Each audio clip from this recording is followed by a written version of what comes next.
ये video social media में बहुत वायरल हो रही थी। इस वीडियो में एक बुजुर्ग आदमी लैम्बोर्गिनी से बाहर आने की कोशिश कर रहा है, लेकिन इनसे बाहर आया ही नहीं जाता। ये बड़ी मुश्किल से बाहर निकलते हैं और खुद पर हंसने लगते हैं। इस वीडियो के अगर हम कमेंट्स पढ़े तो लोगों ने लिखा है laughing but deep inside he is trying so hard, यानी बाहर से तो ये हंस रहे हैं लेकिन अंदर से बहुत रो रहे हैं। क्योंकि इस एज में इस कार का क्या फायदा। इसे author MJ DeMarco getting rich slow कहते हैं। अगर आपका भी यही प्लान है तो इमेजिन करो कि आप पूरी जिंदगी पैसे सेव करते रहते हो और बुढ़ापे में इतने पैसे जमा हो जाते हैं और आप अपने सपनों की कार लैम्बोर्गिनी या फरारी खरीदते हो, लेकिन इस एज में थोड़ी सी भी चोट लग गई तो हड्डियां टूट सकती हैं। और रियलिटी यह है कि इस एज में कहीं भी जाने का मन ही नहीं करता। हम में से मैक्सिमम मिडिल क्लास लोगों की लाइफ कुछ ऐसी ही है। सुबह 6 बजे उठो, बच्चों को तैयार करो, स्कूल छोड़ो, खुद तैयार हो, ऑफिस जाओ, बॉस की गालियां सुनो, थक के घर वापस आओ, खाना खाओ, सो जाओ। सुबह 6 बजे उठो, बच्चों को तैयार करो, स्कूल छोड़ो, खुद तैयार हो, ऑफिस जाओ, सो जाओ।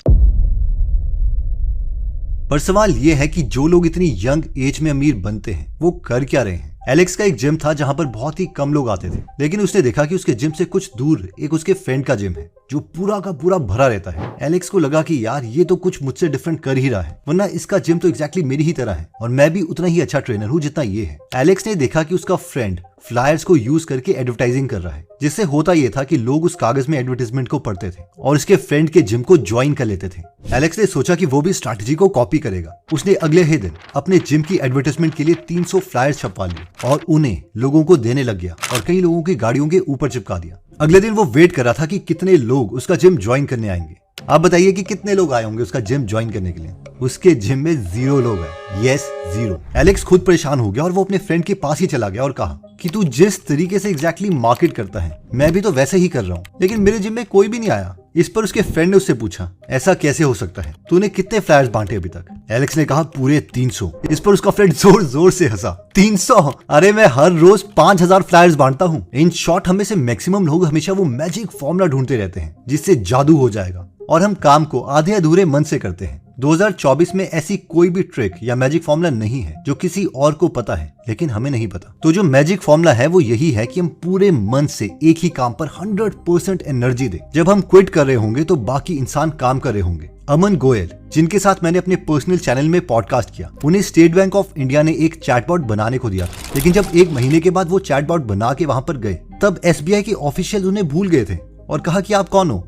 अगर आप इस सिचुएशन में होते तो क्या करते? मैक्सिमम लोग उन्हें बुरा भला कह के चले जाते। अमन ने ऐसा नहीं किया। वो अगले 21 दिनों तक लगातार उनके ऑफिस आए और सुबह के 9 बजे से लेकर 5 बजे तक हर रोज वहां पर बैठे रहे और SBI के मेन ऑफिसर्स को घूरते रहे। उन्होंने इसके लिए इतना टाइम स्पेंड किया कि SBI के ऑफिसर्स को उनके साथ मीटिंग रखनी पड़ी और फाइनली उन्हें अपना पहला कॉन्ट्रैक्ट मिला और इसी कंपनी को उन्होंने 3 साल के बाद 50+ करोड़ में बेच दिया। हमें से मैक्सिमम लोग सोचते होंगे कि हाँ ठीक है, लेकिन हर चीज में भी मेहनत करके पैसे नहीं कमाए जाते। और आप एग्जैक्टली ठीक हैं। अब मेहनत किस चीज में करनी है, इसके लिए हमें मनी इक्वेशन को समझना पड़ेगा। देखिए, दुनिया में पैसे की 3 इक्वेशन है और ये इक्वेशन बताती है कि हम फ्यूचर में कितने पैसे कमा पाएंगे। Equation 1, show off middle class यानी साइड वॉकर्स। इनकी इक्वेशन है wealth is equal to income plus उधार। इन लोगों का पैसों के लिए प्लान ये है कि इनका कोई प्लान है ही नहीं। इनका खर्चा हमेशा इनकी इनकम से थोड़ा ज्यादा ही होता है। उसके लिए उधार लिए जाएंगे, EMI पर नए नए आईफोन खरीदे जाएंगे। आपके आसपास जितने भी इस कैटेगरी के लोग होंगे वो इस तरीके की बातें करते हैं। अरे पैसा कौन सा मरने के बाद साथ जाना है,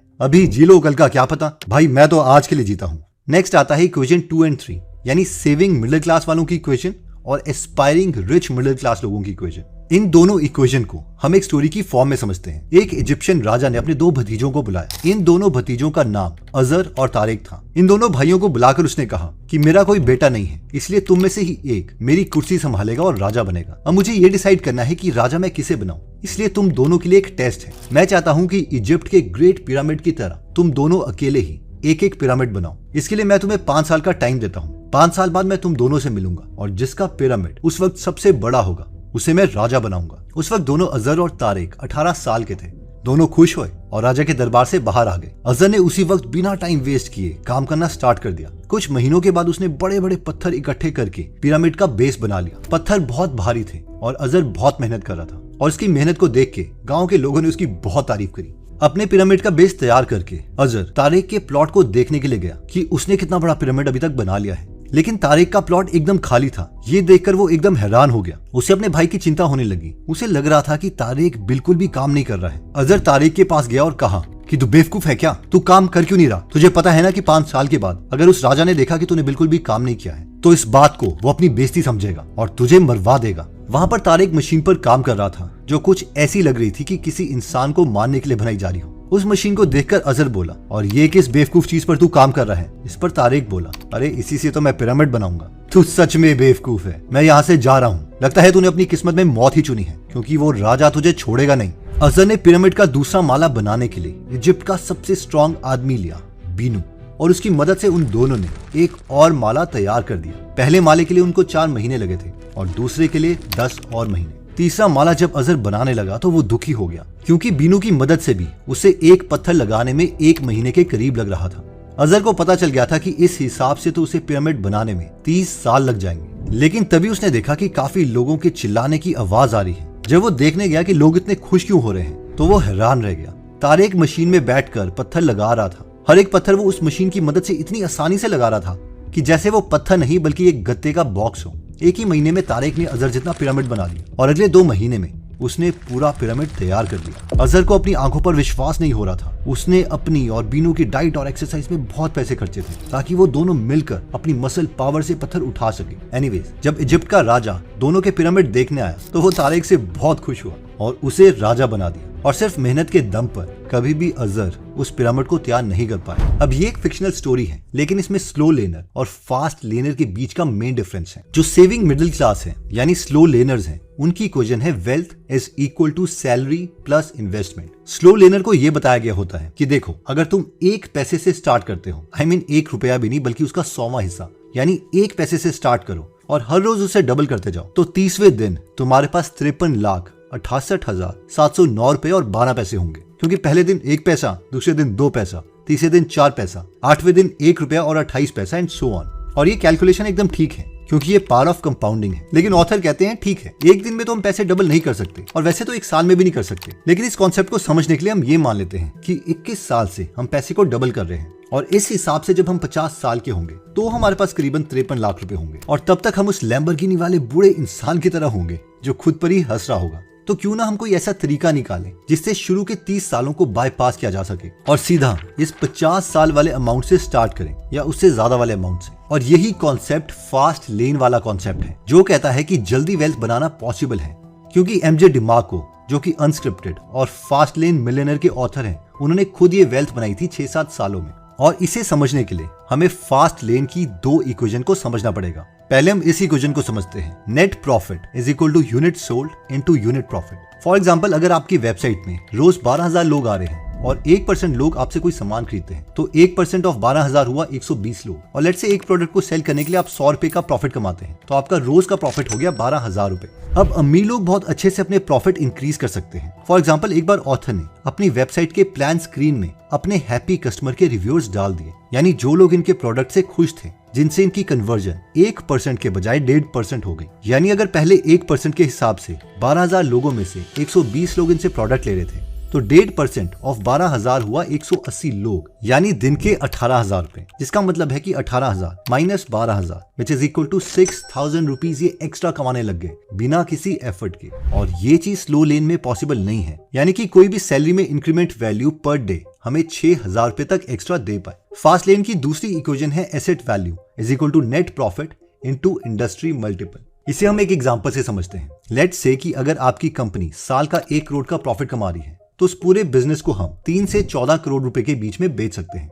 देखिए, ये चार्ट दिखाता है कि हमारे बिजनेस के अकॉर्डिंग अगर हम अपने बिजनेस को बेचते हैं तो हमें कितना अमाउंट मिल सकता है। फॉर एग्जाम्पल, अगर एडवर्टाइजिंग बिजनेस है तो 2.85 टाइम्स ऑफ प्रॉफिट मिल सकता है। कोई मेडिकल इक्विपमेंट वाला बिजनेस है तो 17 गुना तक, यानी अगर साल का 1 करोड़ प्रॉफिट है तो 17 करोड़ तक मिल सकता है। अभी 100% ट्रू नंबर नहीं है, लेकिन ये अप्रोक्सीमेट आइडिया हमें दे देते हैं। फॉर एग्जाम्पल, मैंने अपने पर्सनल चैनल हेमंत पंत में अमन गोयल का पॉडकास्ट लिया था, तो वो ऑलमोस्ट 7 करोड़ के आसपास 1 साल में अर्न कर रहे थे और उनका स्टार्टअप अप्रोक्सीमेटली इसके 8 गुना यानी 56 करोड़ के आसपास बिका, और तब ये सिर्फ 26 साल के थे। इन शॉर्ट, ये फास्ट लेन में थे और इनकी इक्वेशन एक मिडिल क्लास इक्वेशन वालों से अलग थी। अब सवाल आता है कि फास्ट लेन में हम बिजनेस खोलें तो उसमें हमें देखना क्या है। तो ऑथर के अकॉर्डिंग हमें टोटल 5 चीजें देखनी है। जिसे हम नेस्ट एक्रोनिम से समझ सकते हैं, जहाँ पे N का मतलब है नीड। देखिए, दर्शन पटेल जब बहुत से मिडिल क्लास लोगों से बात कर रहे थे कि वो कौन सा परफ्यूम यूज करते हैं, उन्हें कौन सी खुशबू पसंद आती है, उन्हें क्या दिक्कत होती है परफ्यूम यूज करने में, तो बहुत से लोगों ने उन्हें बोला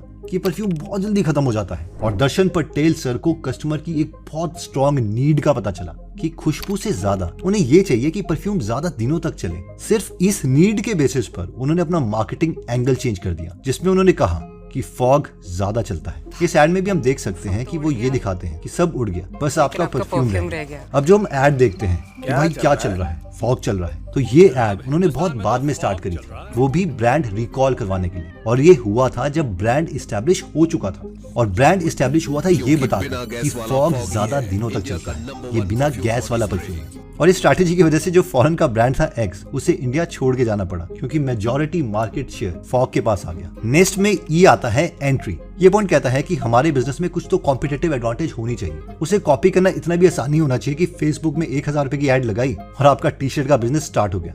और इसका एक बहुत ही अच्छा चेक है ये पता करने के लिए कि हमारे बिजनेस में एंट्री बैरियर है या नहीं, और वो चेक है कि हमारा बिजनेस इवेंट है या प्रोसेस है। फॉर एग्जाम्पल, अगर हम बिजनेस में बस एक किट या फिर कोई MLM का प्रोग्राम खरीद के आ गए हैं, तो ये इवेंट है, यानी एक बार हुआ है। और इन टाइप ऑफ बिजनेस में कोई एंट्री बैरियर है ही नहीं। हमारा कोई भी दोस्त एक और किट खरीद के सेम बिजनेस खोल सकता है। इन शॉर्ट, अच्छे बिजनेस बनते हैं एक लंबे प्रोसेस से। नेक्स्ट में सी आता है कंट्रोल। एक बार ब्रायन चेस्की न्यूयॉर्क गए थे, लेकिन वहां पर रहने के लिए उन्हें कोई जगह ही नहीं मिली। एक्चुअली उस वक्त अमेरिका के प्रेसिडेंशियल इलेक्शन चले थे और बराक ओबामा स्पीच देने के लिए आ रहे थे, जिसकी वजह से न्यूयॉर्क के सारे होटल बुक थे। तो वो अपने दोस्त के घर चले गए। उनके दोस्त के पास कोई एक्स्ट्रा बेड नहीं था, इसलिए उसने ब्रायन को एक हवा वाला बेड दे दिया और साथ में ब्रेकफास्ट, यानी air bed and breakfast. Brian और उनके फाउंडर को लगा कि यार ये प्रॉब्लम तो बहुत से लोगों को हो सकती है। क्या कोई ऐसा प्रोडक्ट हो सकता है कि लोग अपने घर को औरों को किराए में दे दें, एक होटल की तरह। इस पर घर के ओनर को पैसे मिल जाएंगे, रहने वाले को एक जगह और हमें एक कमीशन। इस आइडिया पर ब्रायन ने एक प्रोडक्ट बनाया, Airbnb, यानी एयर ब्रेड एंड ब्रेकफास्ट, जो दुनिया की अभी 155th सबसे बड़ी कंपनी है। अब इसमें मजे का कॉन्सेप्ट है कंट्रोल। ब्रायन जब न्यूयॉर्क में अपने दोस्त के पास रुके थे, तो उन्होंने ये नहीं सोचा कि मैं अपने घर को भी रेंट में दे दूं। उन्होंने पूरी की पूरे प्लेटफॉर्म को कंट्रोल ही कर लिया। उन्होंने एक बड़ा प्लेटफॉर्म बनाया। इन शॉर्ट, जो बिजनेसेस को कंट्रोल करते हैं वो MLM कंपनीज खोलते हैं, ना कि उन्हें ज्वाइन करते हैं। वो फ्रेंचाइजी बेचते हैं, ना कि उन्हें खरीदते हैं। वो एफिलिएट प्रोग्राम बनाते हैं, ना कि उन्हें ज्वाइन करते हैं। I hope you got the idea. Next S से आता है स्केल। एलेक्स हार्मोजी पहले खुद का जिम चलाते थे, जिससे वो महीने के 1 लाख रुपए के आसपास कमाते थे। फिर उन्होंने 6 जिम खोले, यानी 6 लाख पर मंथ। लेकिन फिर अचानक से वो 1 करोड़ पर मंथ अर्न करने लगे। ये देखकर उनके डैड हैरान हो गए और उन्हें लगा कि उनका बेटा जरूर स्कैम कर रहा है। उन्होंने एलेक्स को फोन किया और कहा, तुम इतने पैसे कैसे कमा रहे हो? इस पर एलेक्स ने कहा कि मैं बाकी जिम के मालिकों से 1 लाख रुपए चार्ज कर रहा हूँ, उन्हें सिखाने के लिए कि वो कैसे अपने जिम में ज्यादा क्लाइंट ला सकते हैं। इस पर एलेक्स के डैड ने कहा कि कोई तुम्हें 1 लाख रुपए क्यों देगा? क्या ये सब लोग पागल हैं? इस पर एलेक्स ने कहा, डैड, अगर मैं आपको ऑफर दूं कि मैं 3 महीने में आपका बिजनेस डबल कर सकता हूँ, यानी आपका बिजनेस जो 1 लाख रुपए पर मंथ कमा रहा है उसे 2 लाख पर मंथ कर सकता हूँ, तो क्या आप मुझे एक बार 1 लाख रुपए दोगे? इस पर उनके डैड ने कहा, हाँ दे दूंगा, लेकिन सच में मुझे कोई ऐसा इंसान मिलना चाहिए जो खुद पहले इस चीज को कर चुका हो। इस पर एलेक्स ने कहा, हाँ डैड, मैंने अपने 6 जिम का बिजनेस डबल किया है। इन शॉर्ट, इससे हमारी लर्निंग ये है कि एलेक्स खुद 1 लाख से 1 करोड़ तब पहुंचा जब वो ज्यादा लोगों को सर्व कर पा रहा था, यानी स्केल अचीव कर पाया। और ये एक तरीका है फास्ट लेन की इक्वेशन में आने का। नेक्स्ट टी से आता है टाइम। रिसेंटली मैंने एस्ट्रोटॉक ऐप के फाउंडर पुनीत गुप्ता के साथ पॉडकास्ट लिया, जो अपनी एप्लीकेशन से रोज ऑलमोस्ट 1 करोड़ का रेवेन्यू करते हैं और इनकी एज अभी 30s में है। इन्होंने 2 साल पहले कुणाल शाह से 6 करोड़ रुपए की इन्वेस्टमेंट ली थी, 1% अपनी कंपनी देकर, जबकि इनकी कंपनी प्रॉफिटेबल थी। जब मैंने इनसे पूछा कि आप तो प्रॉफिटेबल थे और आपको कोई 6 करोड़ की जरूरत भी नहीं थी, तो फिर आपने इन्वेस्टमेंट क्यों ली? इस पर इन्होंने कहा कि देखो, कुणाल शाह जो है वो मेरे से बिजनेस की गेम में बहुत आगे हैं। उन्होंने बहुत सारी गलतियां की हैं जो मैंने नहीं की, तो जब भी मुझे कोई प्रॉब्लम होती है तो मैं उनसे पूछ लेता हूँ, या फिर अगर किसी और स्मार्ट आदमी से मुझे कनेक्ट करना है तो ये मुझे उनके साथ कनेक्ट करवा लेते हैं। इन शॉर्ट, मेरा ओवरऑल लाइफ में टाइम बच जाता है और हमारे पास जीने के लिए यार टाइम होता ही कितना है। और यही बात जब मैंने अपनी फैमिली मेंबर से डिस्कस करी तो उन्होंने कहा, हमें समझ नहीं आ रहा कि ऐसा वो क्यों कर रहे हैं। इवन मैंने उनको बहुत समझाया कि दुनिया में हमारे पास टाइम लिमिटेड है, लेकिन फिर भी वो कन्विंस नहीं हुए। और मिडिल क्लास में भी टाइम का कॉन्सेप्ट हर किसी को जल्दी समझ नहीं आता है कि हमारी मौत की घड़ी हमेशा यार टिक टिक कर रही